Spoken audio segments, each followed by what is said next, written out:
నమస్తే. మీకు స్వతంత్ర దినోత్సవ శుభాకాంక్షలు. ఖచ్చితంగా అండి. 80వ స్వాతంత్ర దినోత్సవం మనం జరుపుకుంటున్నాం. మన 99 టీవీలో కూడా ఘనంగా వేడుకలు జరుపుకున్నాం.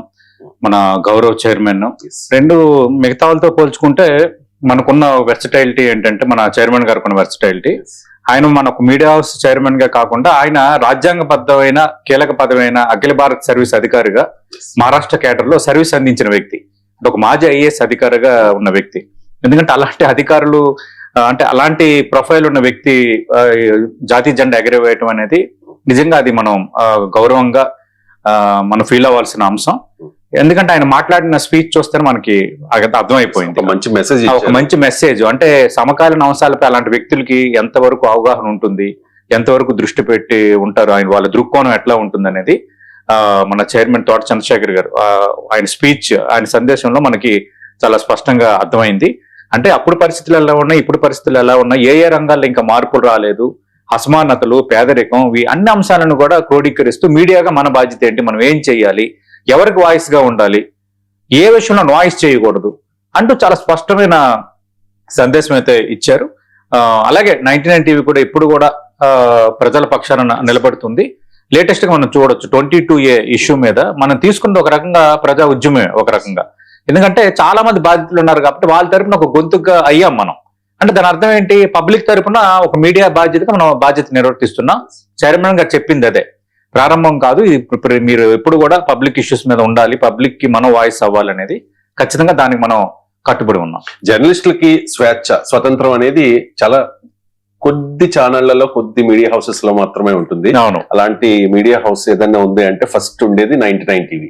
ఎందుకంటే మనకి స్వతంత్రం ఎంత స్వేచ్ఛ ఇచ్చారు, ఎంత ఫ్రీ హ్యాండ్ ఇచ్చారు చైర్మన్ గారు అనేది మనందరికీ తెలిసిన, మనలో చాలా మందికి తెలిసిన విషయం. ప్రేక్షకులు కూడా చెప్తూ ఉన్నాం, ప్రజల పక్షాన పోరాడండి, ఏ పార్టీకి మనం చేయట్లేదు, ప్రజల పక్షానే మనం ఉందాము, అవును, ప్రజల సమస్యల మీద మనం గళమెత్తుదాము అని చెప్పి చాలా స్పష్టంగా ఇవాళ స్వతంత్ర దినోత్సవ వేళ చాలా స్పష్టంగా మా అందరికీ కూడా సందేశం ఇచ్చారు. అదే విధంగా చైర్మన్ గారు ఏ రకమైన సందేశం ఇచ్చారో, ఎటువంటి పిలుపు ఇచ్చారో ఆ పిలుపును అనుసరించి మేము అదే విధంగా పనిచేస్తామని కూడా ప్రేక్షకులకు చెప్తూ ఉన్నాం. ఇక మన టాపిక్స్ విషయానికి వచ్చేస్తే, పవన్ కళ్యాణ్ జనసేన అధినేత, అలాగే ఆంధ్రప్రదేశ్ డిప్యూటీ సీఎం పవన్ కళ్యాణ్ జన సైనికులకు ఒక కీలకమైన సందేశం ఇచ్చారు. దయచేసి ట్రాప్ లో పడద్దు, సోషల్ మీడియా ట్రాప్ లో ఎవరో ఏదో పోస్ట్ పెట్టారు కదా అని చెప్పేసి మీరు అనవసరంగా రెచ్చిపోవద్దు, అనవసరంగా ఇబ్బందులు కలిగించొద్దు, కూటమి ఐక్యతకు చిచ్చు పెట్టే విధంగా ఎవరు బిహేవ్ చేయొద్దు అని చెప్పేసి సోషల్ మీడియా వేదికగా జన సైనికులకు ఒక 9 కీలకమైన ఆదేశాలు ఇచ్చారు. రీసెంట్ గా మనం చూస్తూ ఉన్నాం, కూటమిలోని కొన్ని పార్టీల మధ్య, జనసేన టీడీపీల మధ్య, కొంత కార్యకర్తల మధ్య పెద్ద రచ్చ జరుగుతోంది. ముఖ్యంగా ఈ ఒంగోలు రాజకీయం మీద ఎవరికి ఇష్టం వచ్చినట్లుగా వాళ్ళు, టీడీపీ వాళ్ళు జనసేనని టీడీపీ వాళ్ళు ఇష్టం వచ్చినట్టుగా సోషల్ మీడియాలో కామెంట్స్ అవి చేసుకుంటూ ఉన్నారు. సో అలాంటి వాళ్లకు చాలా స్పష్టంగా, ఒక రకంగా చెప్పాలంటే వార్నింగ్ అనుకోవాలి.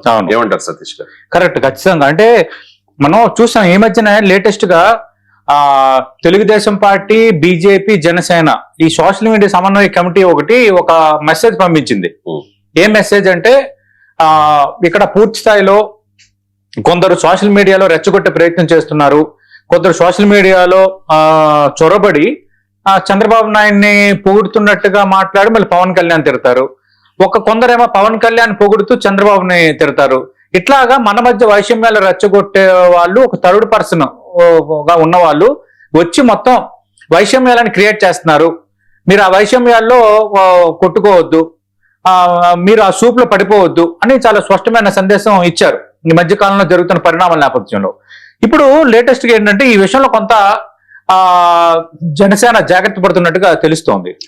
ఎందుకంటే దానికి తోడు లేటెస్ట్ గా ఒంగోలులో మాజీ మంత్రి, జనసేన నేత బాలినేని శ్రీనివాసరెడ్డి, అలాగే స్థానిక శాసనసభ్యుడు దామచర్ల జనార్దన్ మధ్య ఇష్యూ చాలా పెద్దదైపోయి ఒకరికొకరు బహిరంగంగా ఆరోపణలు చేసుకున్న పరిస్థితుల్లో వాళ్ళని అచ్చెన్నాయుడు, పల్లా శ్రీనివాసరావు, నాదెండ్ల మనోహర్తో ఉన్న ఈ కోఆర్డినేషన్ కమిటీ వివరణ కూడా పిలిచింది.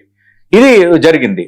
ఈ ఎపిసోడ్ ఇవన్నీ జరిగిన తర్వాత కొంత పవన్ కళ్యాణ్ ఈ విషయాన్ని సీరియస్ గా తీసుకున్నట్టుగా తెలుస్తోంది.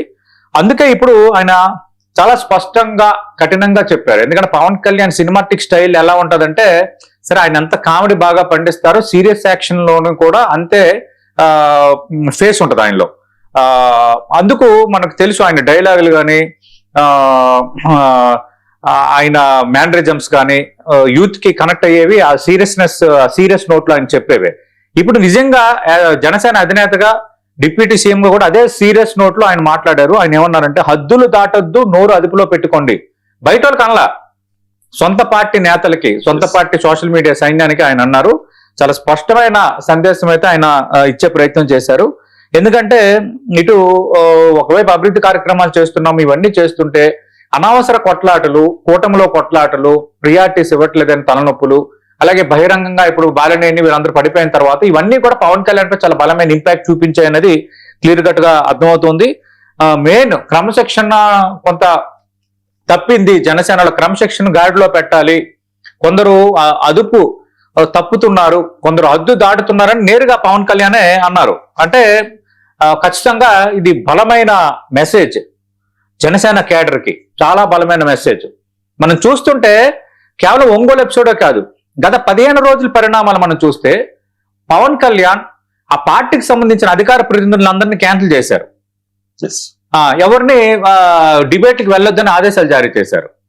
అలాగే సోషల్ మీడియాకి సంబంధించి నేను ఇందాక చెప్పినట్టుగా జనసేన, టీడీపీ, బీజేపీ సమన్వయ సోషల్ మీడియా సమన్వయ కమిటీ ఏదైతే ఉందో అది కూడా మొన్న ఒక మెసేజ్ బలంగా పంపించింది. ఇప్పుడు ఈ ఒంగోలు ఎపిసోడ్ ఇవన్నీ జరిగిపోయిన తర్వాత ఇష్యూ పెద్దదైపోయింది, విపక్షాలు దాన్ని వాడుకుంటున్న నేపథ్యంలో పవన్ కళ్యాణ్ అయితే నేరుగా రంగంలో దిగారు. ఆయన ఏమన్నారంటే 9 పవర్ఫుల్ కమాండ్స్ అయితే ఆయన ఇచ్చారు. మొదటిది ఏంటంటే వ్యక్తిగత విషయాలు జోలికి పోవద్దు, రెండోది పార్టీ సిద్ధాంతాలకు కట్టుబడి ఉండాలి, మూడోది ఎంతటి ఆవేశంలోనైనా అసభ్య పదజాలం వాడకూడదు, వీర మహిళలను, సమాజంలో ఉన్న మహిళలను అత్యున్నతంగా గౌరవించాలి, పార్టీ అంతర్గత విషయాలను సోషల్ మీడియాలో రచ్చ చేయొద్దు, రెచ్చగొట్టే వ్యాఖ్యల ప్రభావానికి లోను కావద్దు, ఏడోది ఏంటి కూటమి ధర్మాన్ని, స్ఫూర్తిని కాపాడాలి, ఎనిమిదోది పొలిటికల్ మైండ్ గేముల్లో పడకుండా అంతర్గత కుట్రలను తిప్పికొట్టాలి. ఇది చాలా కీలకమైనది. అంటే ఎవరో ఒకటి రెచ్చగొడితే రెచ్చిపోయి మీరు టీడీపీ మీద, బీజేపీ మీద మాట్లాడితే ఆ రెచ్చగొట్టినాడు ఆ తర్వాత కనిపించడు. ఇది ఏంటంటే ఇది ఒక ప్రొవోకింగ్ గేమ్ నడుస్తోంది అని, అంటే వీళ్ళ అనుమానం ఏంటంటే వైసీపీ మిగతా వాళ్ళు ఇలా చేస్తున్నారని వాళ్ళ అనుమానం. 9వది పార్టీ కోసం కష్టపడే ప్రతి కార్యకర్త సంక్షేమం అధినేత దృష్టిలోనే ఉంటుంది, విష ప్రచారాలను మొక్కలు చేయాలి, అంటే విష ప్రచారాలను నమ్మొద్దని ఆయన చాలా స్పష్టంగా చెప్పారు. దీని వెనక బలమైన రాజకీయ వ్యూహం ఉంది. కూటమి మధ్య ఈ బీజేపీ జనసేన, బీజేపీ టీడీపీ కంటే జనసేన టీడీపీ మధ్య ఈ అంశాలు కొంచెం ఎక్కువైపోతుండడం, ఒంగోలు ఎపిసోడ్, అంతకుముందు పిఠాపురం ఎపిసోడ్, చాలా నియోజకవర్గాల్లో కొంచెం గందరగోళాలు, పదవుల పెంపకంలో వేదికపై పిలవట్లేదని ఇలా అవమానాలు పడాల్సి వస్తుందని పవన్ కళ్యాణ్ అలాగే నాగబాబు వీళ్ళందరూ అటెండ్ అవుతున్న మీటింగుల్లో కార్యకర్తల ఆవేదన, వీటన్నిటి నేపథ్యంలో ఒక బలమైన మెసేజ్ అయితే ఇచ్చారు. మనకు ఒకటైతే అర్థం చేసుకోవాలి, రాజకీయాల్లో భావోద్వేగాలు ఎంత ముఖ్యమో సంయమనం పాటించడం కూడా అంతే ముఖ్యం. అదే ఇప్పుడు పవన్ కళ్యాణ్ పాటిస్తున్న సూత్రం. దానికి తగ్గట్టుగానే ఆయన ఈ నిర్ణయం తీసుకున్నారు.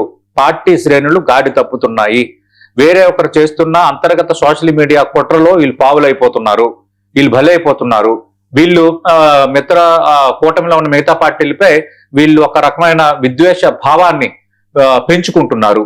ఇలాంటి పరిస్థితుల నేపథ్యంలో పవన్ కళ్యాణ్ ఆయన నేరుగా దిగి ఈ కమెంట్స్ ఇవ్వటం అనేది ఖచ్చితంగా కీలకమైందే. ఆయన ఒకటే స్ట్రైట్ గా చెప్పారు, జన సైనికులకి హద్దులు దాటద్దు, నోరు అదుపులో పెట్టుకోండి అని 9 కమెంట్స్ అయితే ఇచ్చారు.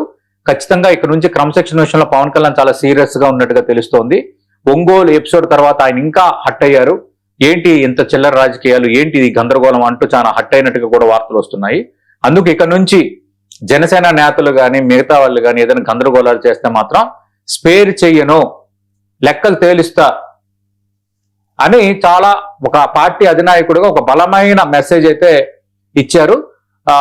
ఏదైనా సమస్య ఉంటే నేరుగా అప్రోచ్ అయ్యి మాట్లాడండి అన్న అంశాన్ని కూడా ఇండైరెక్ట్ గా ఆయన ప్రస్తావిస్తున్నారు.